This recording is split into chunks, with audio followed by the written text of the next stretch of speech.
السلام علیکم ورحمۃ اللہ تعالی وبرکاتہ۔ نحمدہ ونصلی علی رسول الکریم، اما بعد فاعوذ باللہ من الشیطان الرجیم، بسم اللہ الرحمن الرحیم۔ ان اللہ وملائکتہ یصلون علی النبی یا ایھا الذین آمنوا صلوا علیہ وسلموا تسلیما۔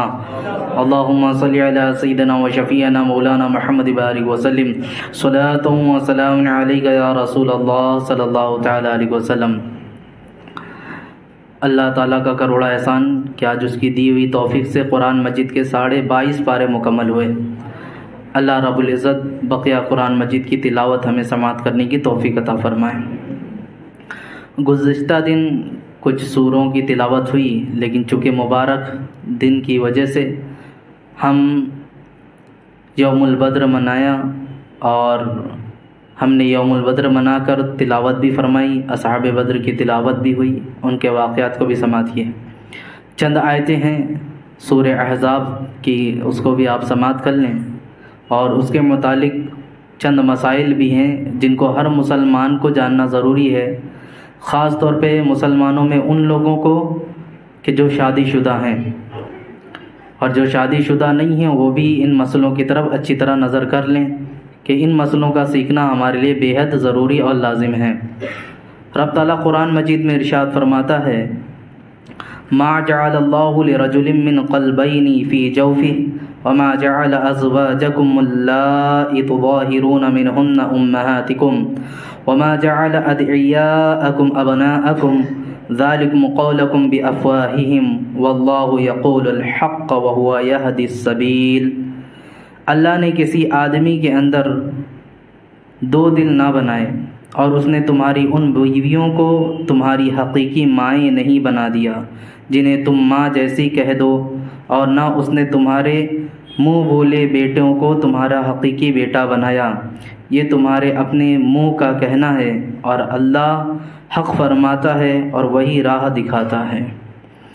یہ قرآن مجید کی جو آیت ہے، اس سے جو مسئلے نکلے وہ زہار کے مسئلے ہیں۔ جس طرح میاں بیوی کے درمیان ایک طلاق کا مسئلہ ہوتا ہے کہ طلاق دینے سے میاں بیوی ایک دوسرے کے قریب نہیں آ سکتے، اب وہ طلاق پر ڈیپینڈ کرتا ہے کہ طلاق رجعی ہے کہ بائن ہے کہ مغلظہ ہے، اس کے الگ الگ احکامات جاتے ہیں۔ لیکن اسی طرح زہار کا مسئلہ یہ ہے، زہار کہتے ہیں کہ اپنی بیوی کو اپنی اوپر حرام حرمات عبدیہ جیسے ماں، بہنیں، یہ سب ہمارے لیے ہمیشہ کے لیے حرام ہیں، ان کے کسی عضو خاص کو تشبیہ دے دینا، جیسے بیوی کی طرف دیکھا اور دیکھنے کے بعد یہ کہہ دیا یہ پیچھے سے میری ماں کی طرح ہے، تو پیچھے سے میری بہن جیسی دکھتی ہے، یہ تیرے جسم کا کوئی پارٹ میری بہن جیسا یا میری ماں جیسا دکھتا ہے۔ اس طرح اگر کسی نے اپنی بیوی کے ساتھ کہا تو اب مسئلہ یہ آتا ہے، یہ زہار کا حکم لگے گا۔ اب وہ اپنی بیوی سے قربت نہیں کر سکتا، سخت حرام ہے جب تک کہ وہ کفارہ نہ ادا کر لے۔ اب طلاق میں ہوتا یہ ہے کہ طلاق رجعی ہے تو اس میں نکاح پڑھانے کی ضرورت نہیں ہوتی۔ طلاق رجعی میں شوہر نے شہوت کے ساتھ اپنی بیوی کی طرف دیکھ لیا، رجعت ہو گئی، بوسہ لے لیا یا اسے پکڑ کر شہوت کے ساتھ اپنے قریب بلا لیا تو یہ رجعت ہو گئی، ایک طلاق جس نے دیا تھا۔ اور طلاق بائن میں ایسا ہے کہ نکاح پڑھانا پڑے گا، بغیر نکاح کے وہ قربت نہیں کر سکتا۔ اور طلاق مغلظہ میں یہ ہے کہ اب اس کو یہ اس کی نکاح سے نکل چکی ہے، دوسرے سے نکاح کرے گی، دوسرے سے نکاح کرنے کے بعد اگر وہ طلاق دیتا ہے تو اب پھر عدت گزار کی واپس چاہے تو اس سے نکاح کر سکتی ہے، تو یہ ایک الگ پروسیس ہے۔ لیکن زہار میں ایسا نہیں ہے۔ زہار میں ایسا ہے کہ اگر اس نے تشبیہ دے دی تو وہ نکاح سے تو نہیں نکلتی، ہاں البتہ میاں بیوی کا اب قربت کرنا یہ جائز نہیں ہوتا، حرام ہوگا جب تک کہ وہ اس کا کفارہ ادا نہ کر دے۔ تو زہار کا کفارہ کیا ہے؟ زہار کا کفارہ وہی ہے جو روزے کا کفارہ ہے، ایک غلام یا باندی کو آزاد کرے۔ آج تو غلامی کا دورہ نہیں ہے، نہ ہی باندیوں کے آزاد کرانے کا کوئی مسئلہ ہے۔ تو 2 مسئلے اور آتے ہیں اس کے آگے۔ اب اس کے بعد بہت سخت حکم ہے کہ 60 روزے پے در پے رکھے، مسلسل 60 روزے رکھنا ہوگا، یہاں تک کہ شریعت فرماتی ہے اگر بیچ میں ایک روزہ بھی چھوٹا، یعنی 59 روزے آپ نے مکمل کیے، ایک روزہ بچا تھا، بیمار ہو گئے، سفر پہ چلے گئے، کوئی بھی حالت آ گئی ہو، یہاں کوئی عذر معقول نہیں، پھر سے واپس سے ایک کی گنتی کرنا شروع کرنا پڑے گا۔ یہ 60 روزے مکمل کرنے پڑیں گے۔ ان 60 روزوں کے درمیان بھی وہ اپنی بیوی سے قربت نہیں کر سکتا۔ یہ نہیں کہ میں کفارہ تو ادا کر ہی رہا ہوں، چلو بیوی سے قربت کر سکتے ہیں، یہ زہار کے مسئلے ہیں۔ پھر اس کے بعد کہا اگر کسی کو یہ بھی طاقت نہ ہو کہ 60 روزے رکھ سکے تو 60 مسکینوں کو 2 ٹائم کا بھر پیٹ کھانا کھلانا پڑے گا۔ 60 مسکینوں کو 2 ٹائم کا بھر پیٹ کھانا کھلانا پڑے گا۔ جب یہ کھانا کھلا دے گا تب جا کے کفارہ ادا ہوگا اور وہ قربت کر سکتا ہے۔ اس لیے اپنی بیوی کو سوچ سمجھ کر کسی سے تشبیہ دیں کہ تیرا جسم کا وہ حصہ تو میری ماں جیسی دکھتی ہے، میری ماں جیسی ہے۔ آج کل نوجوان بہت سارے اس طرح ہیں، میاں بیوی کو بیٹا اور بچہ کر کے ایک دوسرے کو مخاطب کرتے ہیں۔ ان سب الفاظوں سے گریز کریں۔ اور اسی طرح منہ بولا بیٹا جو ہوتا ہے، قرآن نے کہا کہ تمہارا منہ بولا بیٹے بولنے سے کوئی حقیقی بیٹا نہیں بن جاتا۔ اب یہ بات کیوں نازل ہوئی؟ کیونکہ حضور صلی اللہ علیہ وسلم کے نکاح میں حضرت زینب جو تھی، یہ ان کا نکاح پہلے حضرت زید بن حارثہ سے ہوا تھا۔ اب وہ چند معاملات کی بنا پر جب آپ نے چھوڑا تو حضور صلی اللہ علیہ وسلم نے حضرت زینب سے نکاح فرما لیا۔ اب اس میں دیگر لوگوں نے طعنہ مارنا کیا شروع کیا کہ دیکھو محمد نے اپنے بیٹے کی بیوی سے ہی نکاح کیا ہے، کیونکہ منہ بولے بیٹے تھے حضرت زید بن حارثہ، حضور صلی اللہ علیہ وسلم کے ساتھ ہی رہنا تھا، آپ کے ساتھ ہی آپ کی کفالت میں انہوں نے زندگی گزاری۔ تو اس پر آیت کریمہ نازل ہوئی ہے کہ کسی کے منہ بولے بیٹے بول دینے سے وہ حقیقی بیٹا نہیں بن جاتا۔ اب اس نے اگر نکاح سے اسے نکال دیا ہے تو دوسرا آرام سے کر سکتا ہے، اگرچہ وہ باپ ہی سمجھتا ہو اسے۔ ہاں، حقیقی باپ کے لیے نہیں ہوتا ہے کہ وہ اسے اپنی نکاح میں لے۔ اور بہوؤں کا جو پردہ کرنے کا حکم ہوتا ہے، اس میں ایک وجہ بہت بڑی یہ بھی ہوتی ہے، شوہر کا جو باپ ہوتا ہے وہ شوہر کی بیوی کے لیے ایسا نہیں ہے کہ غیر محرم ہے، وہ محرم میں سے آتا ہے، اسے پردہ نہ کرے چلے گا، جائز ہے۔ لیکن جو پردہ کرتی ہیں عورتیں، اس میں بہت بڑی وجہ یہ ہوتی ہے اگر سسر نے اپنی بہو کو شہوت کے ساتھ چھو لیا تو یہ اپنے شوہر پہ ابدی آباد حرام ہو جائے گی، ہمیشہ ہمیش کے لیے حرام ہو جائے گی، کیونکہ یہ اس کی ماں کی حیثیت رکھنے لگے گی۔ تو اس لیے بہوؤں کے ساتھ جو پردے کا حکم دیا گیا وہ اس کی بہت بڑی وجہ یہ ہے، وہ جو اپنے شوہروں کے ساتھ گھونگھٹ کے سامنے آتی ہیں، ساری چیزیں ہوتی ہیں۔ آج تو باضابطہ کئی گاؤں میں تو شوہر کی جو بیوی ہوتی ہے، باپ اس کا باضابطہ اپنے پیروں میں تیل ملوا رہا ہے، مالشیں کرواتا ہے۔ شیطان کب شہوت طاری کر دے کوئی بتا سکتا ہے، نیتوں کا معاملہ کیا ہو جائے۔ تو عزیزان مکرم، بہرکیف ایک بات آئی میاں بیوی کے حوالے سے تو میں نے یہ بات عرض کی کہ قرآن مجید میں ایک مسئلہ یہ بھی گزرا۔ پھر اس کے بعد سورہ احزاب میں ہی جنگ احزاب، چونکہ جس کی مناسبت سے سورت کا نام رکھا گیا، جسے جنگ خندق بھی کہتے ہیں، اس کے حوالے سے بھی ایک آیت آئی ہے۔ وہ آیت کیا ہے میں تلاوت کرتا ہوں، پہلے جنگ احزاب یعنی جنگ خندق کا پس منظر بھی سماعت کر لیں کہ جنگ احد کے بعد مشرکین تلملائے ہوئے تھے اور بنو نذیر کے کچھ لوگ جن کو شہر بدر کر دیا گیا تھا، یہ مکہ میں ابو سفیان کے پاس آئے اور آنے کے بعد انہیں یقین دلایا کہ ہم بہت سارے لوگوں کو جمع کریں گے اور اب جمع کر کے محمد عربی صلی اللہ علیہ وسلم پر حملہ کریں گے اور اس بار جیت ہماری ہوگی، ہماری فتح یابی ہوگی۔ بہت یقین دلایا۔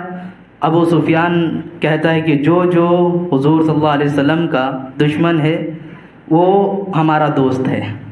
دشمن کا دشمن بولتے دوست ہوتا ہے نا، دشمن کا دشمن دوست ہوتا ہے۔ تو اس طرح اس نے کیا کہا کہ جو ان کا دشمن ہے وہ ہمارا دوست ہے، لہٰذا ہم تمہارے ساتھ رہیں گے۔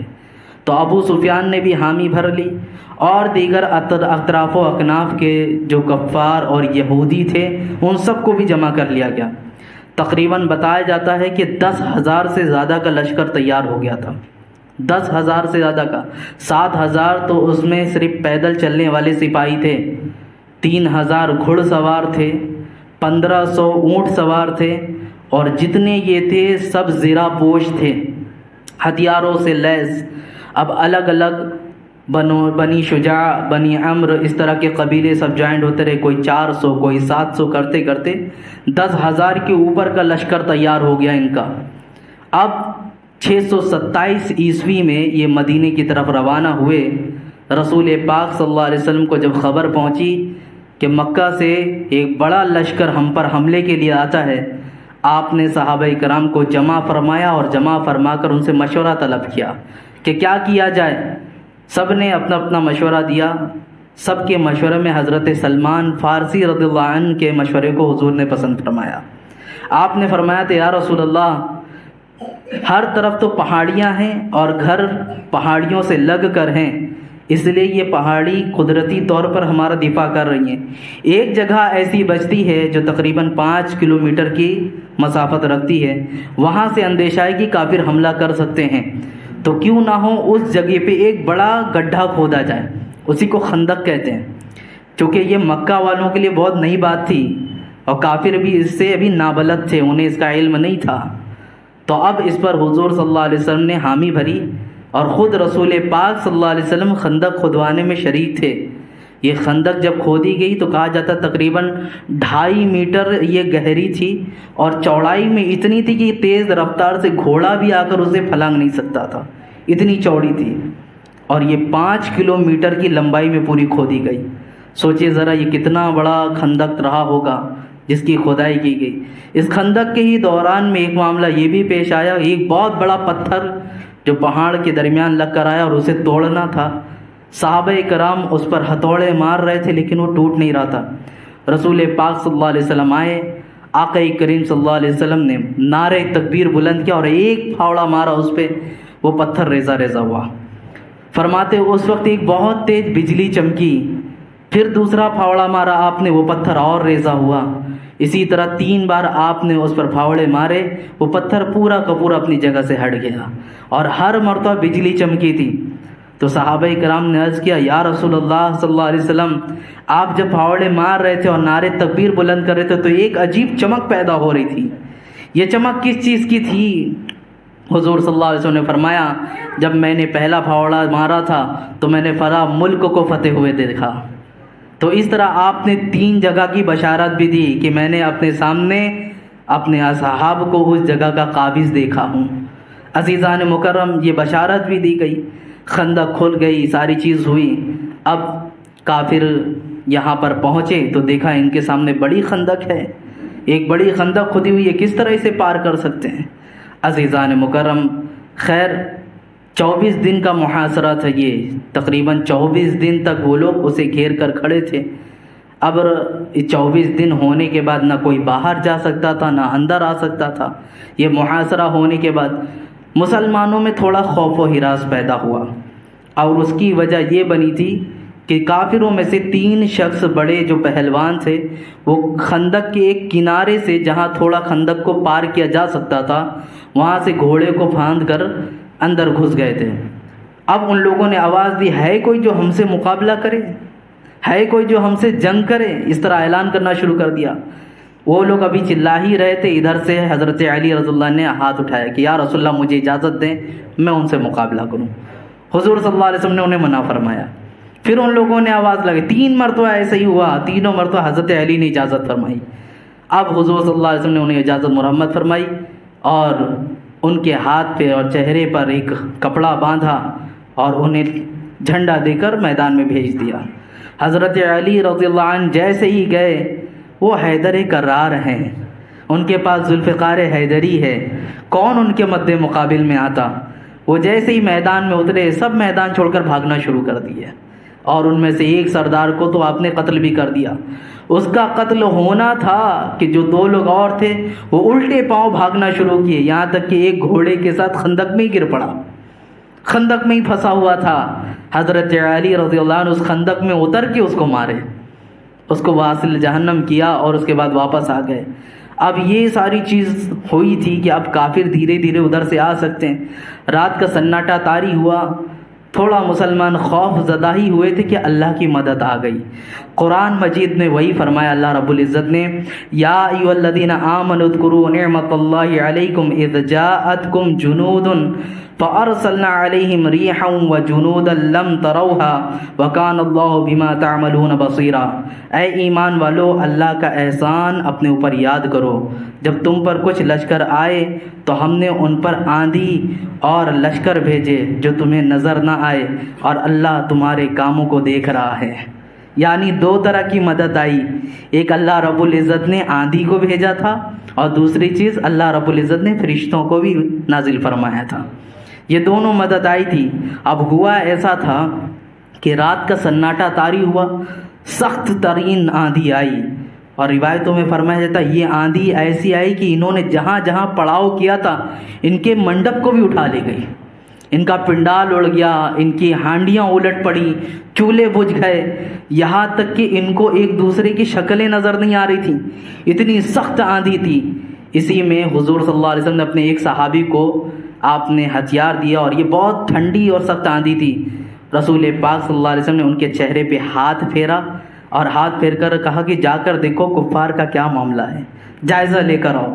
اب یہ گئے، چونکہ وہ آندھی کا اثر سب پہ ہو رہا تھا، لیکن یہ صحابی کے چہرے پہ رسول اللہ کا ہاتھ پھرا تھا، ان کے چہرے پہ کوئی اثر ہی نہیں ہو رہا تھا.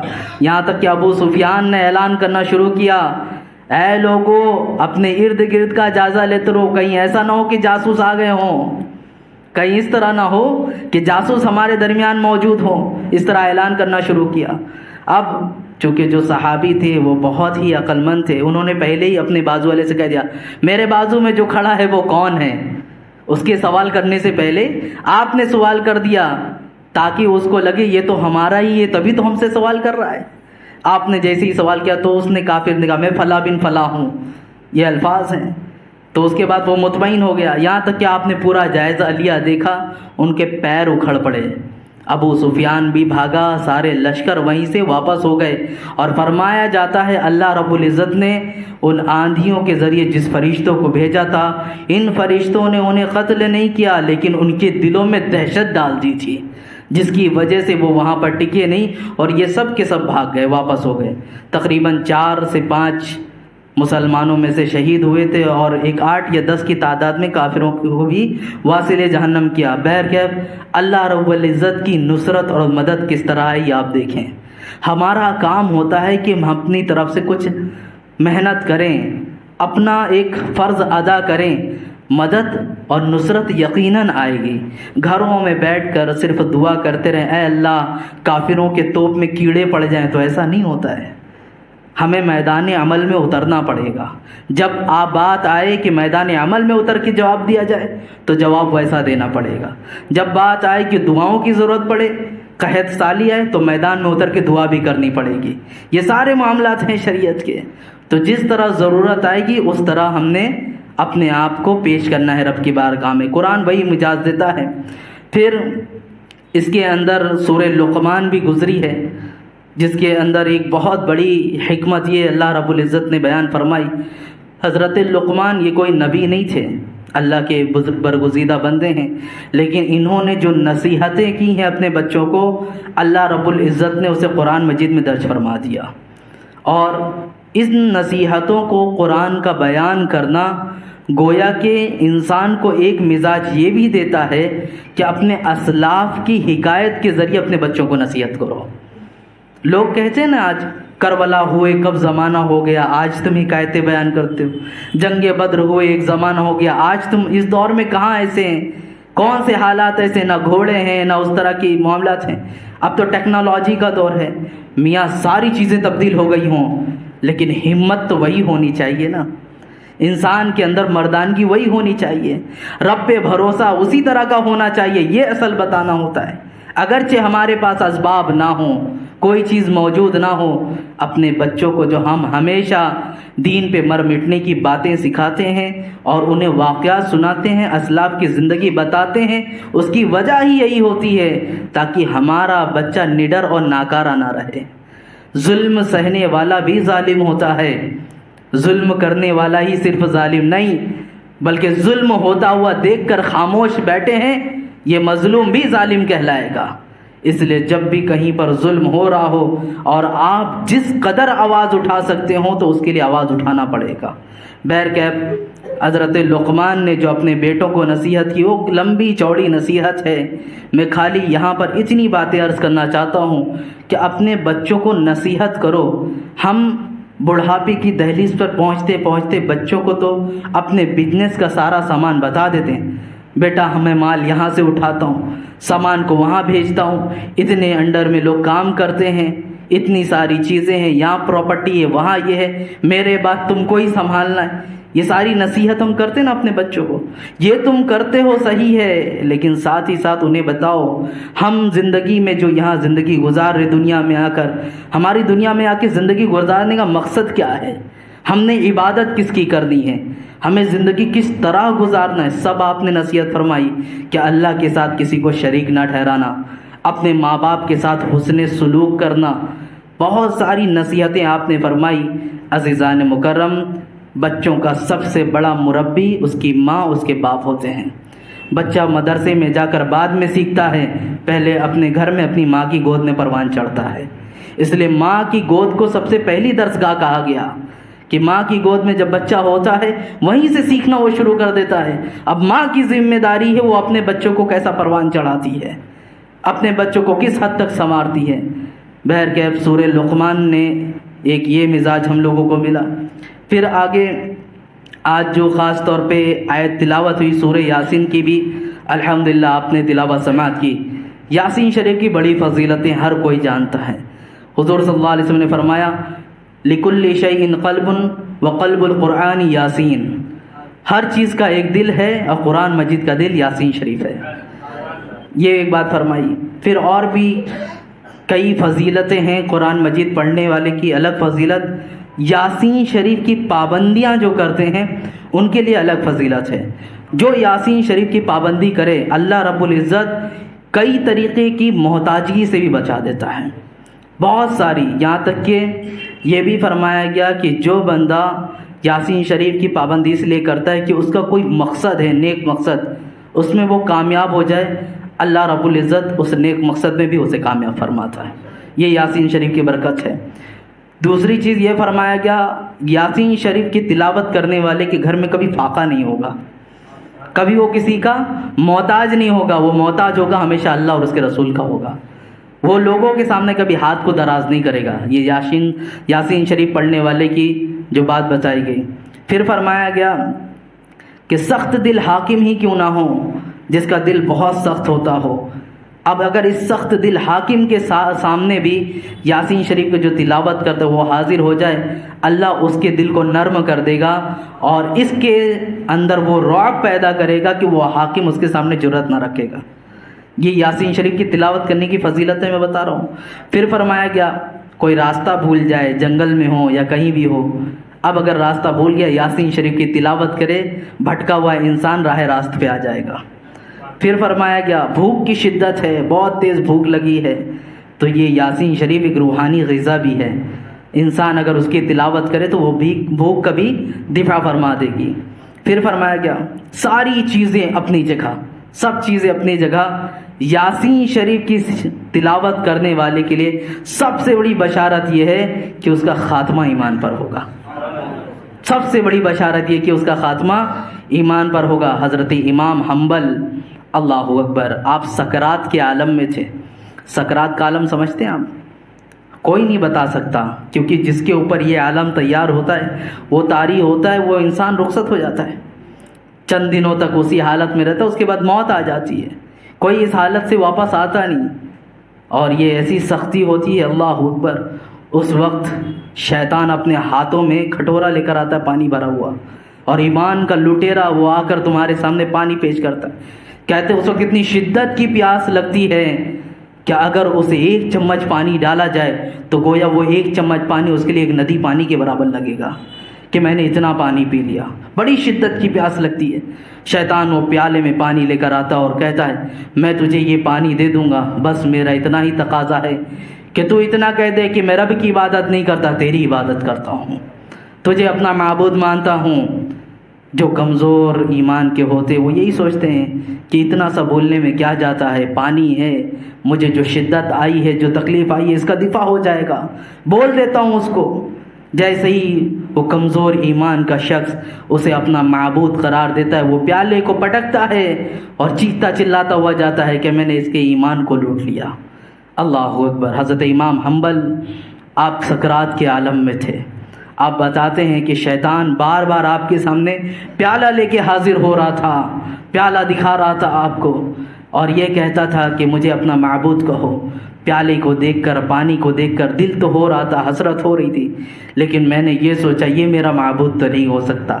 اچانک دل میں یہ خیال آ ہی رہا تھا، ایک حسین و جمیل چہرے والا ایک نوجوان میرے سامنے نمودار ہوا، جو اس شیطان کو گھونسے مارنا شروع کیا، اور اتنا مارا اس کو کہ شیطان اس جگہ سے بھاگ گیا۔ اور اس نے کہا کہ امام حنبل تم آرام سے لیٹے رہو، تمہیں کوئی پریشانی نہیں ہوگی اور شیطان تمہیں پریشان نہیں کر سکتا، میں ہوں، میں اسے دیکھ لوں گا۔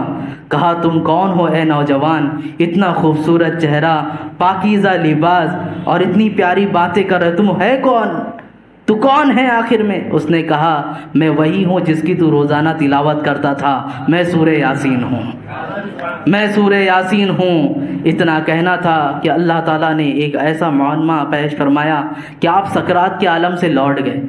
آپ کے اوپر جو سکرات کا عالم تھا وہ ختم ہوا۔ شاگرد آپ کی ارد گرد موجود تھے، اور شاگردوں نے دیکھا کہ ابھی استاذ محترم نزع کے عالم میں تھے، سکرات کے عالم میں تھے، یہ تو ٹھیک ہے۔ اب حضرت امام حنبل نے کہا کہ اے بیٹوں، اے میرے بچوں، مجھ پر جو حالت طاری تھی میں اس کے بارے میں، اس کیفیت کو تمہارے سامنے بیان بھی نہیں کر سکتا کہ اس کی سختی کا عالم کیا ہوتا ہے۔ عزیزان مکرم، آپ نے پھر بتایا کہ سکرات کے معاملات ایسے ایسے تھے، سورہ یاسین کی تلاوت نے مجھے اس چیزوں سے بچا لیا ہے۔ تو سورہ یاسین کی تلاوت کثرت سے کریں، اللہ رب العزت اس کی تلاوت کرنے والوں کو بڑے بڑی چیزوں سے محفوظ فرما دیتا ہے، بڑی بڑی چیزوں سے۔ آپ کے بہت سارے مقاصد ہیں، میں کہتا ہوں ان مولویوں کے پاس، ان باباؤں کے پاس جانا، تعویذ بنوانا، آپ 2 گھنٹہ دینے کے لیے تیار ہوتے ہو، کرتے ہو کہ نہیں؟ یقیناً تعویذ کے اندر ہے شفا، اللہ دیتا ہے شفا اس کے ذریعے، یہ ہمارا عقیدہ ہے۔ لیکن آپ عبادتوں کو چھوڑ کر، قرآن کو چھوڑ کر، نماز کو چھوڑ کر صرف ان چیزوں پر اگر ایک توقع رکھی جائے تو یہ نہیں ہوتا۔ رب کی بارگاہ میں عبادت کرو، ذریعہ ان کو بھی بناؤ، یقیناً اللہ رب العزت تمہارے مقصد میں تمہیں کامیاب کرے گا۔ رب کی بارگاہ کو چھوڑے ہوئے ہیں، قرآن مجید کو گھر کی زینت بنا کے رکھ دیا ہے، اور لوگوں کے پاس بس پہنچے ہوئے ہیں، کاروبار نہیں چلتا، بزنس ٹھپ پڑا ہے، گھر میں بیماریاں بہت ہیں، حالات ناساز چل رہے، ساری رودات سناتے ہیں، سامنے والا بھی بڑی بڑی تعویذیاں دیتا ہے، ایک پہنے تو اب یہ دوسری پہن لو، یہ تیسری پہن لو، یہ بازو میں باندھو، یہ کمر میں باندھو، یہ پیر میں باندھو، ساری تعویذیں پہنا دیتے، پھر بھی آرام نہیں ہوتا۔ عزیزان مکرم، سب چیزوں سے شفا یابی ملے گی، سب سے پہلے اپنے اندر رب کا جو توکل ہے کہ ہمارے رب تعالیٰ سے ہمارا بھروسہ کیا ہونا چاہیے، وہ پکا کریں، وہ اپنے اندر ایک دم پکا کریں۔ اگر یہ توکل ہی پکا ہو جائے، آپ سورہ فاتحہ پڑھ کے دم کر دیں، لوگ ایسے ہی شفا یابی پا جائیں گے۔ آپ کے اندر اگر توکل پیدا ہو جائے عزیزان مکرم، تو یاسین شریف کی جو فضیلتیں میں نے آپ کے سامنے پیش کی، اب یاسین شریف کے اندر کچھ چیزیں اور کچھ آیتیں گزری ہیں جس کے بارے میں آپ کے سامنے پیش کروں کہ یاسین شریف میں ایک شخص کے بارے میں ایسا فرمایا گیا کہ اللہ رب العزت نے فرمایا وَقِيلَ ادْخُلِ الْجَنَّةَ، جنت میں داخل ہو جا، اور یہ بندہ جنت میں داخل ہونے کے بعد بھی وہاں رب کا شکر ادا کر رہا تھا، اور یہ کہا کہ اللہ کاش میری قوم والے بھی تیری حقانیت کو جانتے اور تجھ پر ایمان لاتے تو آج وہ بھی جانتے میں کتنی عیش و آرام سے ہوں۔ یہ ہوا کیسا تھا کہ ایک قبیلے میں 2 نبی کو بھیجا گیا، یہ دونوں نبی آئے، میں مختصراً عرض کرتا ہوں، اور انہوں نے آنے کے بعد جس طرح سب نبیوں کا یہ معاملہ تھا کہ اللہ کی وحدانیت کا اقرار کرانا، بت پرستی سے روکنا، مجوسیت جو اختیار کریں آگوں کی پوجا کرتے ان سے منع کرنا، سب کو یہی بتانا کہ ہمارا معبود حقیقی اللہ رب العزت ہے۔ انہوں نے بھی آ کے دعوت دی، انہوں نے جھٹلانا شروع کیا۔ پھر اللہ رب العزت ایک تیسرے نبی کو بھی بھیجا، تیسرے نبی کو جب بھیجا انہوں نے اس کو بھی جھٹلایا. کہا اللہ نے اگر نبی بھیجا ہے تو انسان کی شکل میں کیوں ہے؟ انسان تو ہم بھی ہیں، انسان تو تم بھی ہو. نبی بھیجنا ہی تو کسی فرشتے کو بھیج دیتا. یہ انسانی شکل میں کیوں آئے ہیں؟ جس طرح پچھلے لوگوں نے انکار کیا تھا، ان کی بھی بات آئی کہ انہوں نے بھی ایسے انکار کیا.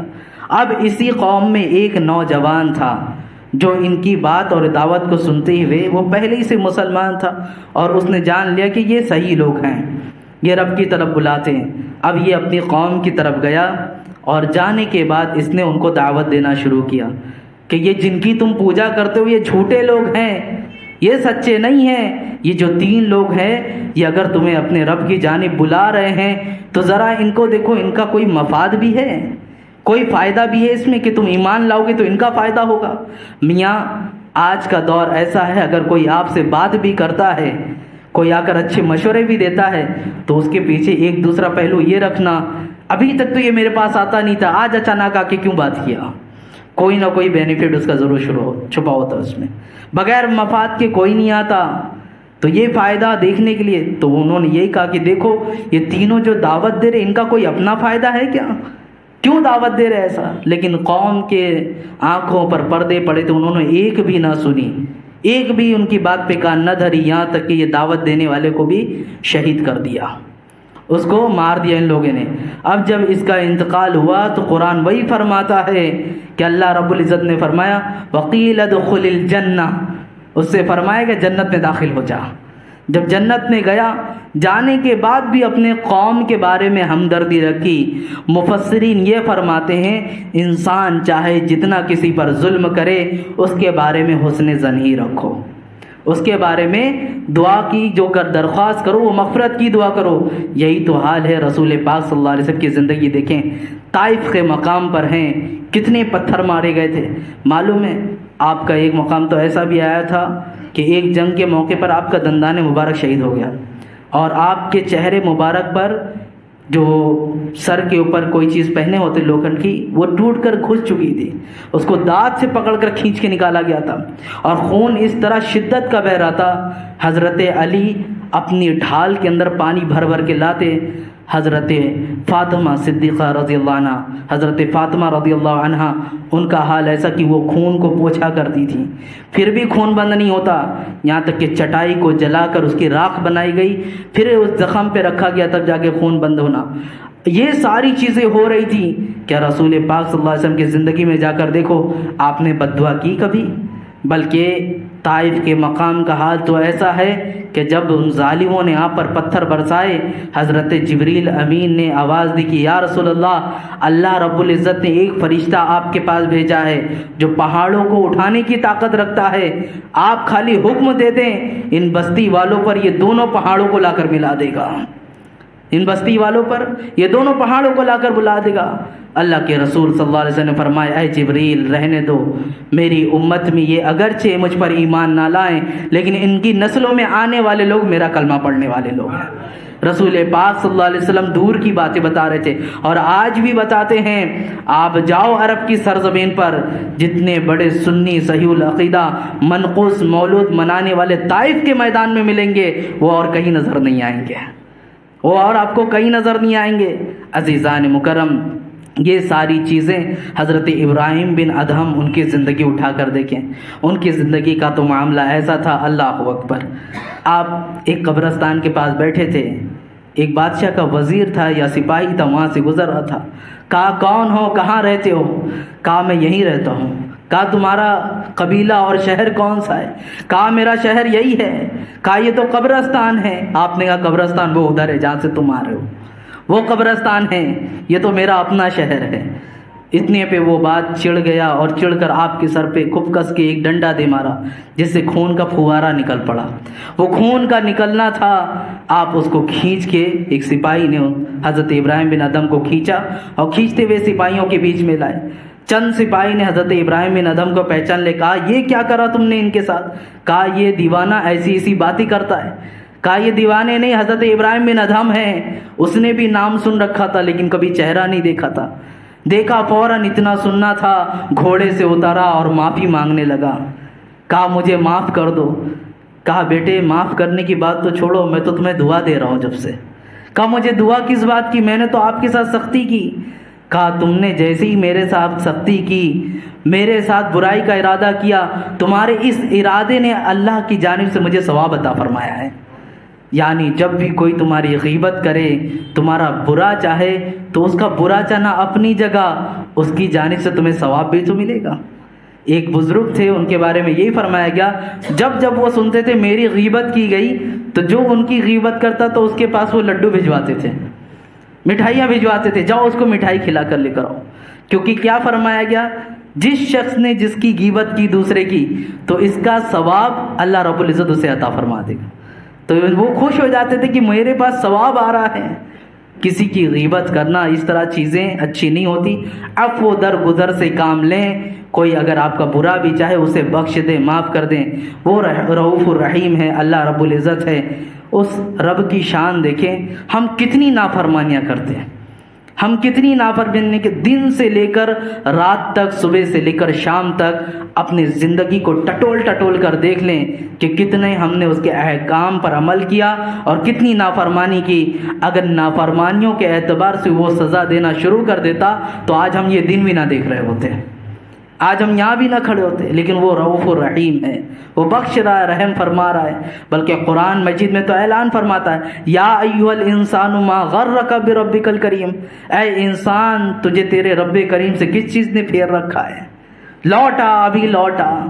عزیزان مکرم، یہ تمام حکایتیں اور یہ تمام باتیں جو میں نے آپ کے سامنے پیش کی، اس کی سب سے بڑی وجہ یہی ہے کہ اپنے درمیان عفو درگزر کا معاملہ رکھیں۔ کبھی کبھی ہوتا ہے، انسان ہیں، ہمارے اندر غصے کا بھی مادہ رکھا گیا، ان غصوں پہ کنٹرول کریں۔ مجھے خود بھی غصہ بہت آتا ہے، میں اللہ کی بارگاہ میں دعا کرتا ہوں مجھے خود کو بھی غصے پر کنٹرول کرنے کی طاقت عطا فرمائے۔ لیکن یہ غصہ اچھی چیز نہیں ہوتی، غصے میں لیے ہوئے فیصلے انسان کے معاملات اور کام بگاڑتے ہیں، سدھارتے نہیں۔ سنجیدگی کے ساتھ معاملات کریں، کسی سے اگر کچھ اونچ نیچ ہو جاتی ہے تو اس کی درگزر کرنے کی کوشش کریں۔ اور اگر آپ کو اس میں آئیڈیل بنانا ہے تو قرآن مجید فرماتا ہے ہمارے لیے سب سے بڑے آئیڈیل رسول پاک صلی اللہ علیہ وسلم ہیں۔ ان کی زندگی اٹھا کر دیکھو، لوگوں نے ان کے ساتھ کس حد تک کے معاملات کیے، کیسا ظلم و ستم ڈھایا، لیکن رسول پاک صلی اللہ علیہ وسلم باوجود اتنے کہ فتح مکہ کے وقت سب آپ کے انڈر میں تھے، آپ نے ان کی جانب میں کیا فرمایا، لا تثریب علیکم اليوم فاذهبوا انتم الطلقاء، آج تم میں سے کسی کی گرفت نہیں، جاؤ تم سب آزاد ہو۔ یہ رسول پاک صلی اللہ علیہ وسلم کی شان ہے۔ تو ہمیں بھی، ہم ان کے غلام ہیں، ہم یہی کہتے ہیں نا، ہم ان کے غلام ہیں۔ اللہ رب العزت سے دعا کرو حقیقی غلامی عطا فرمائیں۔ آج جو کچھ بیان ہوا، مولا تعالی ہم سب کو اس پر عمل کرنے کی توفیق عطا فرما۔ اے پاک پروردگار عالم، ہم سب کو کہنے سننے سے زیادہ عمل کی توفیق عطا فرما۔ مولا یہاں جتنے لوگ بیٹھے ہیں، ہم سب کو اٹھنے سے پہلے بخشوں میں شمار عطا فرما۔ اے پاک پروردگار عالم، قرآن مجید کی خوب برکتیں نصیب فرما۔ اے اللہ یاسین شریف کی تلاوت کی ہمیں توفیق عطا فرما۔ اے پاک پروردگار عالم، بروز محشر اس یاسین شریف کو ہمارے لیے شفاعت کا ذریعہ بنا۔ اے اللہ موت کے وقت ہمارے لیے اس یاسین شریف کو ایک بڑی حمایت کا ذریعہ بنا کر نازل فرما۔ پاک پروردگار عالم، تیری بارگاہ میں التجا اور دعا ہے، ہم سب کو جب تک جیے ایمان پر زندہ رکھ، جب موت آنی ہو تو ایمان پر بھی موت نصیب فرما۔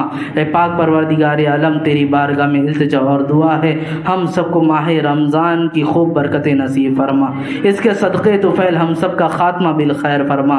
استغفر اللہ ربی من کل ذنب واتوب الیہ وما علینا الا البلاغ۔ السلام علیکم ورحمۃ اللہ تعالی وبرکاتہ۔